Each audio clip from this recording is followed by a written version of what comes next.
It was Monday morning. Michael stepped out of the shower and headed to his bedroom to get dressed. He put on a knockoff Versace outfit, draped it with a fake Cuban link necklace, a fake Rolex, and 8 cubic zirconia rings. To make things even better, he finished off his outfit with a replica pair of Giuseppe Zanotti shoes. Rise and grind. He says to himself, looking into the mirror. He pulls out his tripod and snaps a couple head-to-toe pictures of himself, along with a few star-studded selfies in the best parts of his small apartment in Chicago. He couldn't wait to post his outfit of the day on the gram. And like usual, the likes started rolling in. He laid across his bed and scrolled through his likes, going through random female profiles and checking them out. One female stood out in particular. VVS_Crystal Styles was her handle on the gram. For the past 3 months, she had liked everything that he posted, even commenting handsome a time or two on his photos. Not wanting to seem too eager, Michael never commented back, not even a thank you. He needed to seem big. He finally went through her profile and saw that she lives in Atlanta. That's only 2 hours away by plane. He thought to himself. He immediately went on Google and started looking at flights. There was one for 3 p.m. the next day. If Michael didn't know anything else in this world, he knew women. He knows how they think and what they want, especially in a man. He was so sure of himself, he booked the flight before he even slid in her DMs. His first message read, I've had a crush on you for a while now. 3 hours later, OMG, I'm feeling you too, boo. she finally responded, Dinner on me tomorrow night. Tomorrow? Wow, why so soon? You ain't no killer or nothing, right? LOL. Nah, girl, do I look like a killer to you? I want you. That's why so soon. LOL, I had to ask. I'm down. Bet. They exchanged numbers and began texting. They even FaceTimed a little bit to break the ice, because Crystal wanted to be sure it was really him and she wasn't being catfished. And Michael wanted nothing more but to make her feel safe with him. So it worked both ways. By 5 p.m. Tuesday, Michael had landed at the Atlanta airport. He rented himself a Maybach off Turo. He had gotten it for a good deal. After picking up the car, his first stop was Walmart to grab some extra house supplies, and he copped some groceries with his food stamp card for his Airbnb. When he arrived at the Airbnb, he unpacked bags which contained not only a plethora of clothes and shoes, but pictures of himself and his family that he hung up around the place. He logged into his streaming accounts on the TV and made the place like home. Dinner with Crystal was at 7:30. He hurried and got dressed to meet her at the restaurant. Marcel was the name of the restaurant. It was a steakhouse. White tablecloths, silverware rolled in claws type of ordeal. Michael spotted Crystal standing near the entrance and went to greet her. Well, hello, Miss Beautiful. Hey, Mikey. It's Michael. I'm sorry, my bad. I thought Mikey was short for Michael. Crystal said in embarrassment. No worries.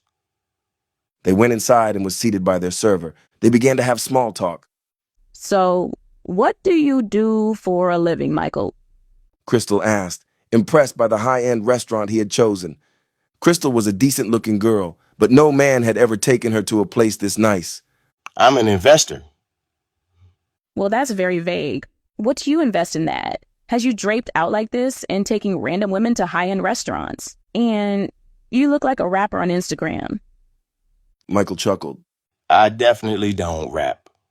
All right, I invested in Bitcoin early on before it blew up, and that's how I made a lot of my money. After that, I got serious about the business. And me and my boys have been investing and flipping money ever since. The rest is just my swag. I see. And for the record, you're not random. I've been crushing on you for a minute, like I told you in the DMs. I just finally got the courage to reach out. Crystal blushed. But enough about me. What do you do for a living, Miss VVS? Well, I'm a travel RN, i.e., registered nurse. And you actually caught me on a good day. I'm on a 3-week break from assignments. Ah, hell. You know what they say about nurses.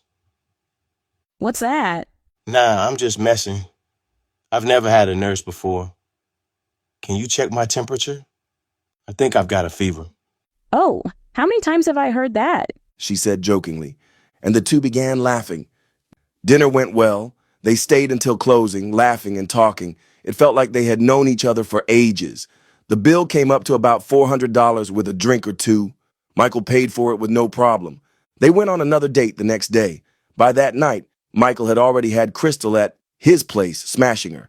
Michael wined and dined Crystal for 3 days straight, cooking for her, catering to her, and he even bought her a small Brahmin bag from Lenox Mall. He made sure not to spend as much as he did on the first date because he was not sure if she was the one. He knew Crystal was mesmerized. Friday afternoon. He invited Crystal over for another rendezvous. She had always come at night and they would drink, eat, and watch TV. Then he would take her to Pound Town. This was her first time coming over during the day. He saw Crystal eyeing the place when she walked in, but she didn't say anything. He cooked for her, and then they watched Jamie Foxx's new special on Netflix and laughed and cried together. Halfway through the special, his phone suddenly rings. Michael excuses himself. I gotta answer this. It's my boy. From the other room, Michael yells on the phone in excitement. What? It worked. The stock went up 100K, boy. Whoa. Shit, yeah. Sean, you the man. 5 minutes later, Michael walks back in the living room to see Crystal laughing and watching TV, pretending to be uninterested in his conversation. But Michael knew she had been listening because he wanted her to hear the one-sided conversation. He didn't say anything about it to her. He just climbed back on the couch, cuddled up behind her to watch TV with her. He blew her back out again after the show. Later that night, they went out, and Crystal got sloppy drunk while Michael only pretended to be drunk as they watched a live band play at a chill spot. 9 a.m. Saturday morning, Crystal pulled out of Michael's driveway. She couldn't help but feel a little bit giddy.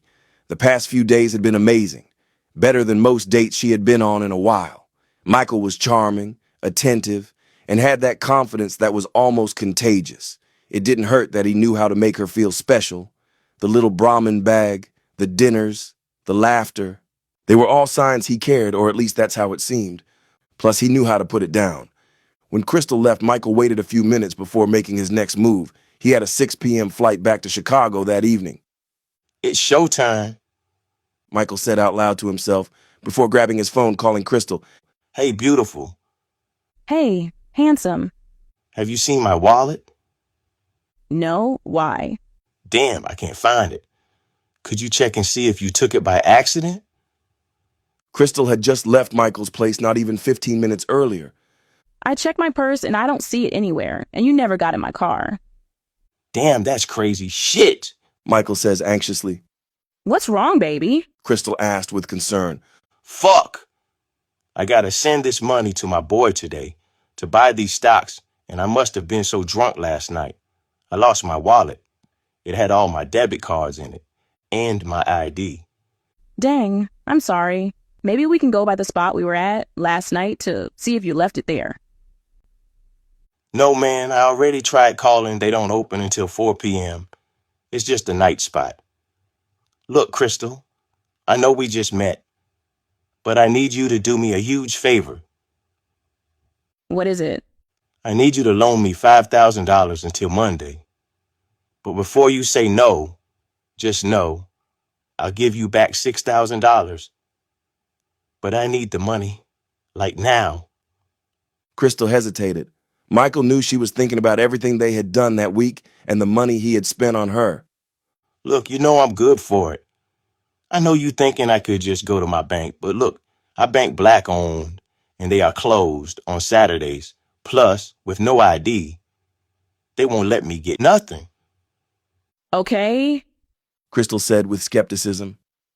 Even if I loaned you the money, how will you get it to your boy? Just get the money in cash, and I'll handle the rest. Around 10:30 a.m., Crystal showed up to Michael's place with 3 Chase Bank envelopes filled with cash, $5,000 to be exact. Michael grabbed the money, at the same time grabbing Crystal and hugging her. I love you, girl. You saved my life. Love? Crystal said with her eyebrows raised. Michael smacks his teeth. Girl, you know what I mean. When is our next date? Tonight, you like seafood? Hell yeah, I love crab legs. Well, meet me at the Juicy Crab at 7. Okay, boo. See you there. As soon as Crystal left, Michael packed up the Airbnb. He had requested a late checkout. So when the clock struck 12 p.m., Michael headed back to the Atlanta airport to catch his flight back to the Chi. He didn't care about the wait because he knew he had won again. Invested $2,500 to profit $2,500. Shit, not bad for a few days' work and some pussy. Mike, you did it again. It's like taking candy from a baby. I can't lose. Michael thought to himself before adjusting his seat on the plane and closing his eyes as the plane took off. Standing in front of the Juicy Crab, 7 turned into 7:30, then 8. Crystal blew up Michael's phone, but there was no answer. Did he stand me up? She questioned as she walked outside to her car to leave. She went to the gram to see if Michael had posted on his story, but she was blocked. She called his phone one last time, and this time it went straight to voicemail. She started screaming and hitting the steering wheel. That nigga stole my fucking money. Her last resort was to go by his house. Early Sunday morning, Crystal noticed 2 cars in the driveway and neither belonged to Michael. She didn't care, she just started beating on the door. A Hispanic woman comes to the door holding a spray bottle and cleaning towel across her shoulder. Yes, may I help you? Crystal looked confused. She pulled herself together and found some class. Hi, yes. I'm looking for my boyfriend. His name is Michael? No, Michael here. This is a Airbnb. The owner, his name is Muhammad. He no live here. He is overseas. Maybe you have a wrong address. Turning away from the housekeeper, Crystal screamed as loud as she could before going back to her car. He played me. It's Monday morning again. Michael jumps out the bed ready to turn his swag on. He gets dressed in all his fake gear and posts a picture on the gram. He lays across the bed and goes through the likes.